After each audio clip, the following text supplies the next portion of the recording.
नमस्कार मित्रांनो, सुस्वागतम. लक्ष्मीच्या पावलांनी या मालिकेच्या आजच्या भागामध्ये डॉक्टर हे अद्वैतला चेक करण्यासाठी रूममध्ये येतात आणि अद्वैतला विचारतात की काय चांदेकर साहेब, हवा पाणी मजेत आहे ना. तेव्हा अद्वैत उठून बसणार तोच डॉक्टर म्हणतात की नका नका, असेच खाली बसा. आणि डॉक्टर अद्वैतला चेक करतात आणि अगोदरपासून तुम्ही खूप फ्रेश वाटतात म्हणून म्हटलं रिकव्हरी सुद्धा खूप चांगली आहे. तेव्हा अद्वैत हळूच थोडासा म्हणतो की तरी सुद्धा अजून थोडासा विटनेस आहे.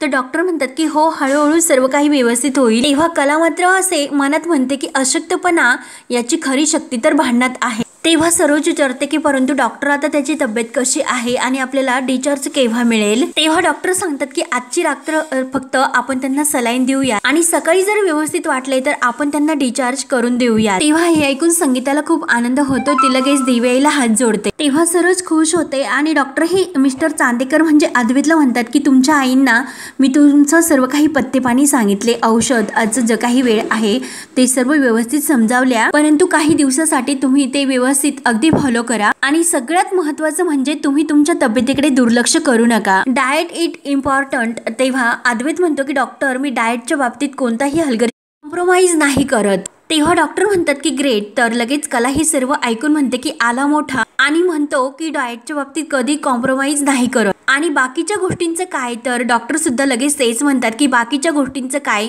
हो की नाही मिसेस चांदेकर, बरोबर ना. तेव्हा कला डॉक्टरांकडे बघत असते. तर लगेच डॉक्टर हे अद्वैतला म्हणतात की अद्वैत चांदेकर, काल जसे तुम्ही न विचार करतात वागला आणि जर परत तर तसे वागले तर प्रत्येक वेळी तुम्हाला तुमची मिसेस मदत करायला येऊ शकणार नाही. अहो, ॲम्ब्युलन्सची वाट न बघता त्यांनी तुम्हाला ताबडतोब या रिक्षामध्ये घातले आणि घाईने त्यांनी आपल्याला इथे तुम्हाला घेऊन आल्यात म्हणून कंडिशन ही हाताच्या बाहेर गेली नाही. आणि जर त्यांनी ॲम्ब्युलन्सची वाट बघत राहिल्या असत्या तर आज काय घडले असते हे सांगता येत नाही. त्यामुळे आता यापुढे मात्र तुम्ही असा हलगर्जीपणा टाळा.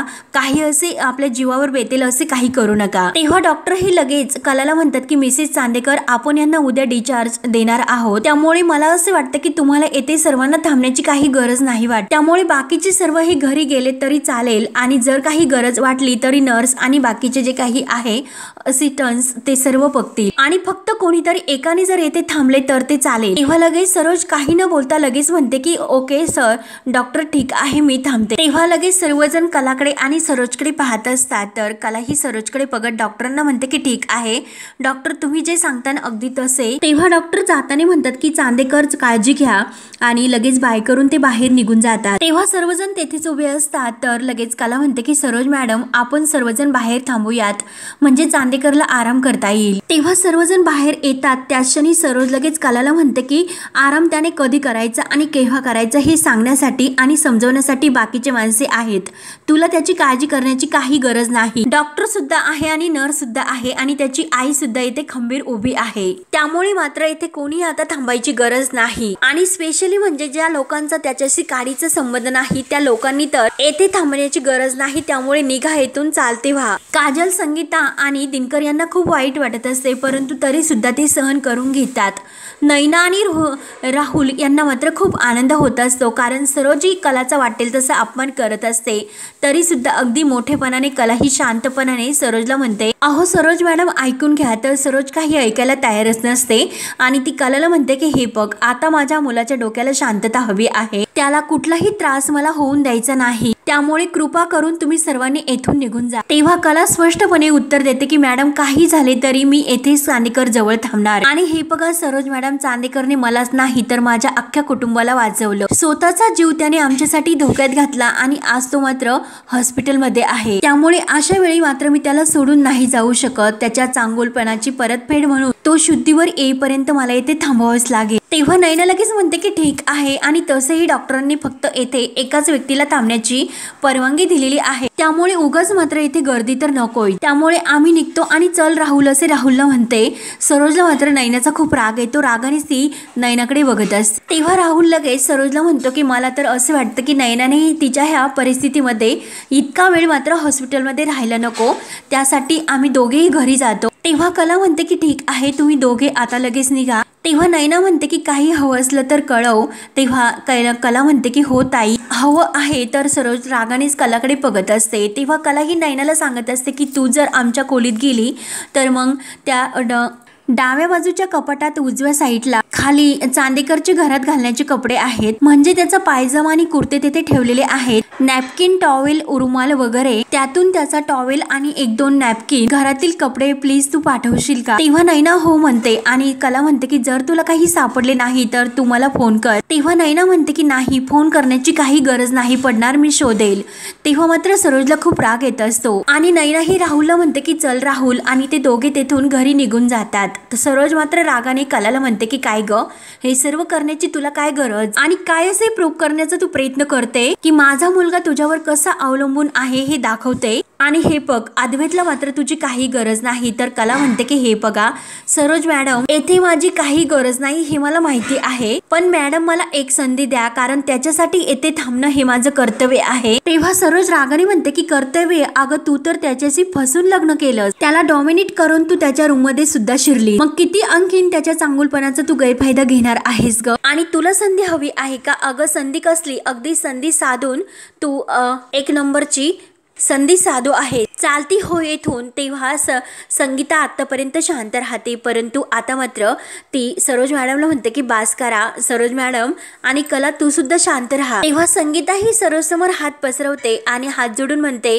की अहो सरोज मॅडम, हे सर्व बोलण्यासाठी अजून पूर्णपणे आयुष्य आहे. आता या वेळेला मला असे वाटते की आपण अद्वैतरावांच्या तब्येतीकडे लक्ष द्यायला हवे, त्यांच्या तब्येतीची आपण काळजी घ्यायला हवी. हे सर्व आपण आयुष्यभर बोलतच राहू. तेव्हा सरोज मात्र रागाने संगीताला म्हणते की हे तुम्ही मला शिकवण्याची काही गरज नाही. तर संगीता म्हणते की अहो मी तुम्हाला शिकवत नाही, परंतु तुम्ही हे हॉस्पिटल आहे, येथे हॉस्पिटलमध्ये आल्यापासून वाद घालतात, फक्त तुम्ही शांत राहा. आणि कला तू सुद्धा शांत राहा, म्हणून दोघींना सुद्धा ती शांत राहायला सांगते. आणि हे बघा, कोणी आता रात्री थांबायचे किंवा नाही थांबायचे हे अद्वैतरावांच्या तब्येतीपेक्षा जास्त महत्वाचे वाटते का तुम्हाला? आणि संगीता परत हात जोडून म्हणते की सरोज मॅडम आणि कला तुम्ही दोघीही वाद घालू नका. तेव्हा सरोज रागानेच म्हणते की हे बघा, मला तुमच्याशी कोणताही वाद घालायचा नाही, तुमच्याशी बोलण्याची तर माझी इच्छा नाही, तुम्ही तुमच्या मुलीला येथे घेऊन निघून जा. तेव्हा संगीता म्हणते की झाले का तुमचे परत सुरू? आणि हे जे काही वाद घालतात ते सर्व वाद तुम्ही कुणासाठी घालतात हो? स्वतःच्या माणसासाठीच ना, अद्वैतरावांसाठीच ना. आणि तुम्ही दोघींनी आता हा विचार करा की जर हे सर्व अद्वैतरावांनी आतमध्ये ऐकले तर त्यांच्या जीवाला कसा आराम मिळेल, कसे ते शांत राहतील, त्यांच्यासाठी जरी थोडासा विचार करा. तेव्हा सरोजला इतका राग येतो. सरोज म्हणते की खूप काही बोलता, आता तुम्ही शांत व्हा आणि लगेच येथून निघा, म्हणून ती कलाला जोरात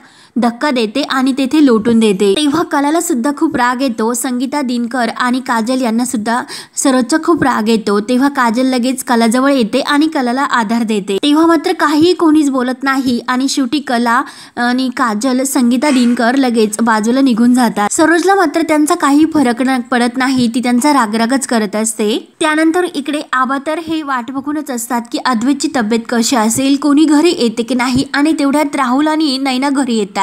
आबा लगेच उठून उभे राहतात. राहुल, नैना, अरे काय झाले असे विचारतात. आणि तुम्ही इतक्यातच कसे घरी आलात, डॉक्टर काय म्हणालेत असे विचारू लागतात. अद्वैत तर बरा आहे ना? तेव्हा नैना म्हणते की आबा अहो मी तुमची कंडिशन समजू शकते, परंतु आता तुम्ही इतकी काळजी करू नका, अद्वैत अगदी ठणठणीत आहे, इनफॅक्ट उद्या त्याला डिस्चार्ज सुद्धा सकाळी मिळू शकतो. तेव्हा रजनी सुद्धा तेथे आलेली असते आणि ती नैना आणि राहुलला म्हणते की तुम्ही दोघे येथे काय करतात, तुम्ही तर हॉस्पिटलमध्ये जरा वेळ थांबायला हवे होते. तेव्हा राहुल रजनीला म्हणतो की मामी अगं थांबणारच होतो, परंतु इकडची सुद्धा कोणीतरी जबाबदारी घ्यायला हवी ना. आणि त्या सर्व हॉस्पिटलच्या वासामुळे नैनाला थोडंसं हे मळमळायला सुरुवात झाली. आणि या सर्व परिस्थितीत नैनाची काळजी घेणे ही सुद्धा खूप इम्पॉर्टंट आहे, त्यामुळे मी तिला घरी घेऊन आलो. आणि तिकडे सुद्धा भरपूर माणसं आहेत, काळजी करण्याचं तसं काही कारण नाही. तेव्हा आबा म्हणतात की हो हो बरोबर आहे, आणि तेथे सुद्धा सर्वांनी गर्दी करून उभे राहणं काही उपयोग नव्हता, त्यामुळे आता तुम्ही तुमच्या रूम मध्ये जा आणि दोघेही आराम करा. तेव्हा रजनी विचारते की नैनाला अगं तू बरी आहेस ना?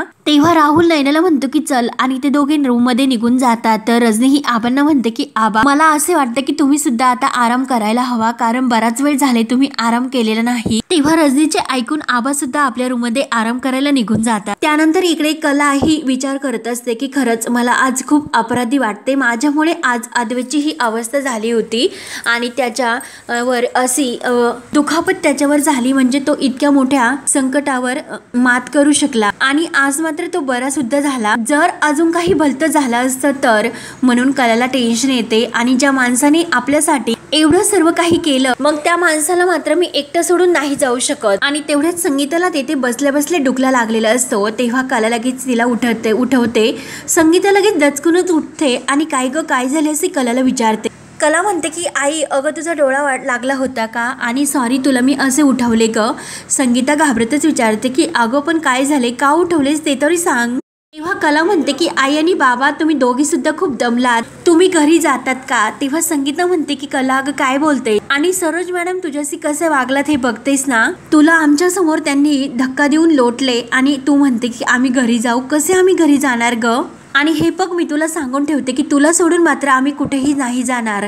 तेव्हा दिनकर म्हणतो की अगं संगे आपली कला बरोबर बोलते, कारण ती खूप खंबीर आहे. या वयामध्ये हे सर्व आपल्याला नाही झेपणार ग, आणि जागरण झाल्यानंतर तुला किती त्रास होतो हे तुला माहितीच आहे. अंबाबाईच्या कृपेने सर्व काही ठीक होईल. तेव्हा कला म्हणते की हो एकदा तरी चांदेकरला बरं वाटून दे, आणि एकदा तो बरा झाल्यानंतर पहिल्यासारखा माझ्याबरोबर भांडायला सुरुवात करेल, तेव्हा मी म्हणेल की नक्की तो बरा झाला म्हणून. तेव्हा संगीता अगदी प्रेमाने आणि मोठ्या मानाने कलाच्या डोक्यावरून हात फिरवते आणि कला बाळा एक ऐकशील का असे विचारते. तर काय.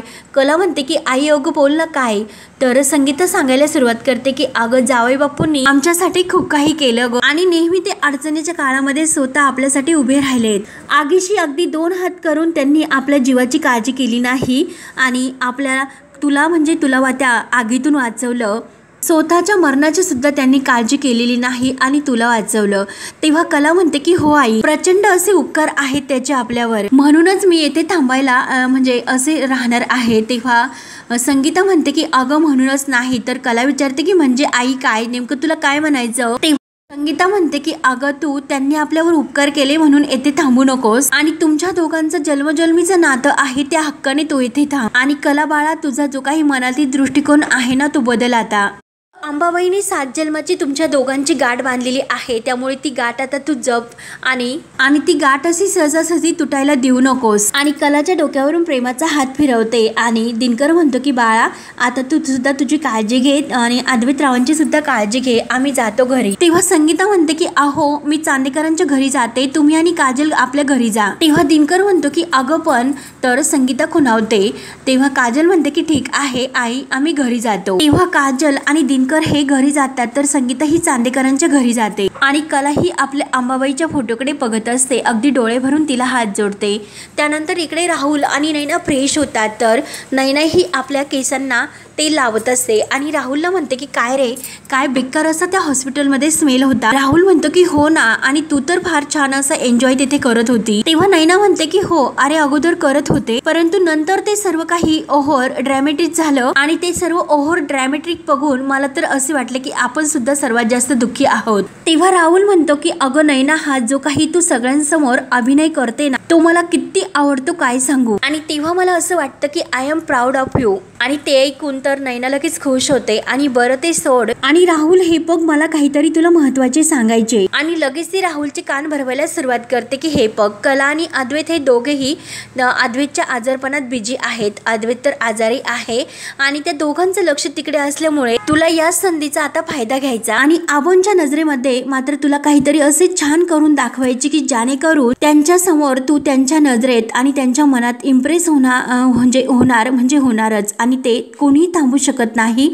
असं काहीतरी तू करून दाखव. तेव्हा राहुल म्हणतो की हो गुड आयडिया, अगदी सॉलिड आहेस नैना तू. नैना म्हणते की हो ना अरे मी आहे सॉलिड. तेव्हा राहुल तर खुश होतो आणि नैना सुद्धा. त्यानंतर इकडे कलाची मात्र खूप घाईमई टेन्शन मध्ये विचार करत असते की आई अंबाबाई आज माझ्यामुळे अद्वैत हा हॉस्पिटलमध्ये आहे, आणि आता मात्र मी त्याच्या जवळ असायला हवं, त्याला काय हवं काय नको हे बघण्याची जबाबदारी माझी आहे. पण आता मात्र सरोज मॅडम मला आतमध्ये जाऊन देत नाही, मग मी काय करू आणि कसे मी त्याच्यापर्यंत पोहोचू आणि त्याची जबाबदारी मी स्वीकारू, त्याला काय हवं नको हे बघू. त्यामुळे आई तूच काहीतरी असा मला मार्ग दाखव. आणि जे काही हॉस्पिटल मधील नर्स वगैरे असतात तर त्यांची जी काही चेंजिंग रूम असते तर त्यातून एक नर्स बाहेर पडते आणि ती फोनवर बोलतच असते की हो मी निघालेच. आणि तेच मोठा दृष्टिकोन म्हणजे चमत्कार आपल्या कलाला होतो. आणि कला जेव्हा ती नर्स निघून जाते आणि त्या रूम मध्ये ती जाते आणि जे काही त्या नर्सचे कपडे असते तर कला ही आपले ते कपडे बदलते आणि नर्सचा वेश ती धारण करते. करते, कारण तिला अद्वैतपर्यंत कसेही पोहोचायचे असते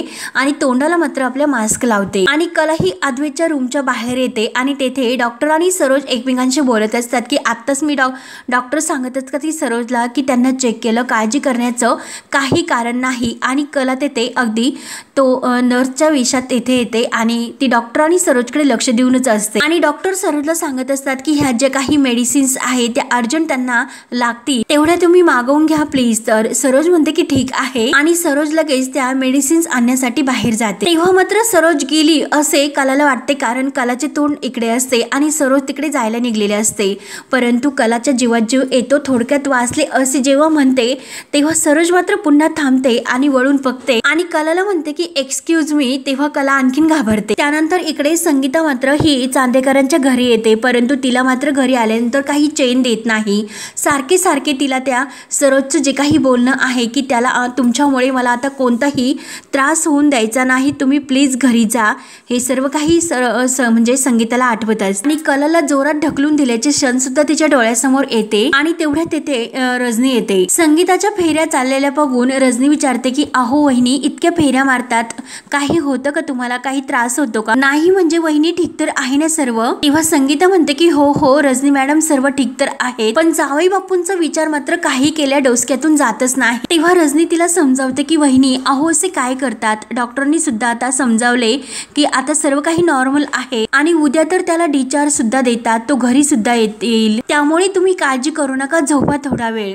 तेव्हा संगीता म्हणते की रजनीताई अहो मला त्याची काळजी नाही, परंतु मला जरा वेगळीच भीती वाटते कलाच्या आणि जावई बापूंच्या नात्याबद्दल. म्हणजे असं हो, त्यांची मनं अजून नीटशी जुळलेली नाही. अहो तुम्हाला तर माहिती आहे की त्यांचं लग्न मनाविरुद्ध झालं आणि अशी मनाविरुद्ध झालेली लग्न कधीही टिकत नाही, याचीच मला जास्त काळजी वाटते. रजनीला सुद्धा खूप वाईट वाटतं. रजनी म्हणते की आपल्याला न आवडणाऱ्या व्यक्तीबरोबर संसार करणं ही भावना किती भयंकर आहे याची कल्पना आहे मला. तेव्हा संगीता तर धक्क्याने रजनीकडे बघत असते. तर रजनी म्हणते की अशा व्यक्तीच्या गळ्यामध्ये आपलं बांधलं जाणं याच्यासारखं कोणतंही दुसरं वाईट दुःख आयुष्यामध्ये नाही. तेव्हा ही सर्व सांगत असताना रजनीच्या डोळ्यामध्ये खळकण पाणी येते. संगीता म्हणते की रजनीताई अहो हे सर्व आहे, पण यांच्या दोघांच्या बाबतीत मात्र हे सर्व वेगळे आहे. अहो हे दोघे तर एकमेकांसाठीच बनलेले आहेत, पण त्यांना त्या दोघांना मात्र हे काही कळत नाही आणि ते दोघं फक्त एकमेकांचा रागराग करतात, एकमेकांशी भांडतात, सतत त्यांच्यामध्ये भांडणे सुरू असतात, पण त्या भांडणामध्ये सुद्धा त्यांच्यात प्रेम असतं. ते दोघं एकमेकांसाठी अगदी योग्य असे जोडीदार आहे आणि जोपर्यंत ते दोघेही मान्य करणार नाही तोपर्यंत मात्र त्यांच्या ह्या नात्याची अशीच फरफटत राहणार, अशीच फरफट होत राहणार असे संगीता दोनदा म्हणते. आणि तिला खरंच कला आणि अद्वैतच्या नात्याची खूप काळजी लागते, टेन्शन येते. तेव्हा संगीताला ही रजनी समजावते की होईल काहीतरी, तुम्ही नका काळजी करू. त्यानंतर मात्र इकडे सरोजीच्या गोळ्या आणण्यासाठी निघलेले असते. तर त्या गोळ्या ती विचारायला सुरुवात करते की प्लीज तुम्ही मला सांगू शकताल का की कोणत्या गोळ्या कोणत्या वेळेत द्यायच्या म्हणून. तेव्हा तिला हे माहिती नसतं की ही तर नर्स नाही, ही कला आहे आणि कलाला आता कसे सांगावे ते काही कळत नाही. कला अगदी थोडासा वेगळा आवाज काढते आणि तुम्ही सर्व डॉक्टरांनाच विचारा मॅडम असे म्हणते. तेव्हा सरोज ठीक आहे असे बोलून ती परत आतमध्ये येते. तेव्हा कला मात्र खूप घाबरलेली असते आणि जेव्हा सरोज आत जाते तेव्हा तिच्या जीवात जीव येतो आणि अरे बापरे आता मात्र खूप मोठा गोंधळ झाला असता आणि जर सरोज मॅडमने मला बघितलं असतं तर अवघड झालं असतं, परंतु हे सर्व करण्यासाठी माझा सुद्धा नाईलाज आहे, मी तरी काय करणार. आणि तेवढ्यात सरोज ही परत डॉक्टरांना विचारून बाहेर गोळ्या आणण्यासाठी मेडिकलमध्ये जायला निघते आणि ती निघून गेल्यानंतर कला मात्र आपलं तोंड ओळवते. तेव्हा डॉक्टर सुद्धा हे अद्वैतला चेक करून बाहेर आपल्या कॅबिनमध्ये जातात आणि तेव्हा मात्र कला ही चांदेकरच्या आपल्या अद्वैतच्या रूममध्ये यायला निघते आणि तोच लगेच जी काही नर्स असते जी जाणार असते तर ती कलाच्या पाठीवर हात ठेवते आणि वर्षा अगं मी आता निघते आणि तू चांदेकरांकडे लक्ष दे असे सांगते. कलाचे तोंड मात्र तिकडे असते. तेव्हा कलाचे लक्ष हे अद्वैतकडे जाते आणि अद्वैतला ती डोळे भरून जेव्हा बघते तेव्हा तिला मागच्या जे काही दिव्याईच्या उत्सवात जे काही अद्वैतच्या हाताने जे काही हे कुंकवाचे ताट असते आणि कुंकवाचे ताट जेव्हा अद्वैत आगीत पडणार असतो तो कलाने त्याचा हात धरून त्याला मागे ओढलेले असते. आणि अद्वैतचा जीव वाचवलेला असतो। त्याच वेळेस मात्र ते कुंकू असतं तर ते उडून कलाच्या भांगेत अद्वैतच्या हाताने लागलेलं असतं आणि जेव्हा कला ही कुंकवाचा सडा बाहेर आबांनी सांगितल्याप्रमाणे टाकते आणि तिच्या हातचे जे काही कुंकवाच्या पाण्याचा हात असतो तर तो थोडंसं ती पडायला लागणार तोच त्या भिंतीवर तिचे हात असे उमटलेले असतात। तर आबा म्हटलेले असतात की अंबाबाईचं रूप आहे हे आणि साक्षात अंबाबाईचं म्हणजे लक्ष्मीचा वास आपली कला या घरात आहे आणि कला हीच या घरची मुख्य सून आहे असंच आहे असे आबा म्हटलेले सर्व क्षण कलाच्या डोळ्यासमोर येतात। आणि जेव्हा अद्वैतच्या हाताला कापलेले असते आणि जे काही रक्त आहे तेव्हा लगेच कला ही त्याचा हात धरते आणि पगू हात असे जेव्हा म्हणते तर अद्वैत जोराने तिला बाजूला हो असे जेव्हा म्हणतो तेव्हा त्याचे रक्त जे काही तिच्या कपाळात लागलेले असते अगदी कुंकवासारखं आणि जेव्हा त्यांचे एकमेकांच्या पदर आणि घड्याळामध्ये जी काही पदराची ती दोरी गुंतलेली असते आणि ती गाठ इतकी पॅक बसलेली असते की सुटता सुटत त्या दोघांना सुटत नाही तेव्हा मात्र रणजी असे म्हणलेले असते अंबाबाईने अगदी पक्की अशी गाठ तुमची मार आणि अगदी वेळेवरती त्यामुळे ना गाठ सुटणार आणि ना घड्याळ। तेव्हा ते सर्व क्षण कलाच्या डोळ्यासमोर येते आणि संगीताने सुद्धा जाता वेळेस सांगितलेले असते की अंबाबाईने तुमची गाठ बांधलेली आहे ती गाठ इतक्या सहजासहजी तुटून देऊ नकोस आणि तेव्हा कलाला सर्व ते आठवून तिला वाईट वाटते आणि तेव्हा मात्र जी काही नर्स बाहेर गेलेली असते आणि आज अद्वैतसाठी तिने त्या नर्सचा वेश घेतलेला असतो आणि हे सर्व तिला करावे लागले असते म्हणून ती अंबाबाईला हात जोडते। अंबाबाईला म्हणते की अगं तू माझ्या नशिबात काय लिहून ठेवलं हे मला नाही कळत, हे सर्व संकेत आहे की माझा भास आहे हे मला नाही कळत, परंतु तू जरी आमच्या आयुष्यामध्ये काही जरी घडवलं असलं तरी त्याचा त्रास मात्र तू मला अद्वैतला आणि आमच्या घरच्यांना होऊन देऊ नको। मला काहीच कळत नाही की नक्की मी काय करू म्हणून कला खूप रडत असते आणि आपलं डोकं ती दोन्ही हाताने दाबते आणि त्याच वेळेस मात्र अद्वैतला जाग येते आणि अद्वैतला पाणी प्यायचे असते म्हणून तो शेजारी जो काही तांब्या आणि फुलपात्र ठेवलेलं असते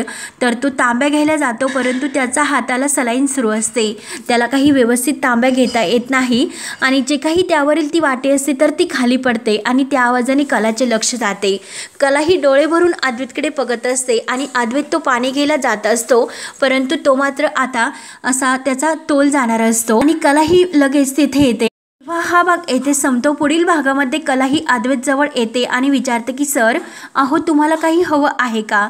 तेव्हा अद्वैत म्हणतो की हो, तर कला ही त्याला उठवते आणि त्याला आपल्या हाताने पाणी पाजते आणि विचार करते की नक्की कोण आहे तू माझा तुझा माझा, काय असं नातं आहे आपलं? तर काहीच नातं नाही आणि मी सुद्धा तुझी कोण आहे आणि आपल्यामध्ये काही नातं नाही तरी सुद्धा चांदेकर अरे हे सर्व मी तुझ्यासाठी का करते, आपण एकमेकांचे नक्की कोण आहोत हेच मला कळत नाही। आणि अद्वैतला ती शांत झोपवते आणि बाजूला जाऊन हा सर्व विचार करत असते। तेव्हा आता कलाला सुद्धा खूप वाईट वाटते आणि नक्की आता या दोघांमध्ये काय असं नातं आहे याचा ती खूप विचार करत असते। तेव्हा आता या नात्याचा उलगडा तिला कधी होणार असतो ते बघण्यासाठी आपल्या चॅनलला नक्की सबस्क्राईब करत राहा। धन्यवाद।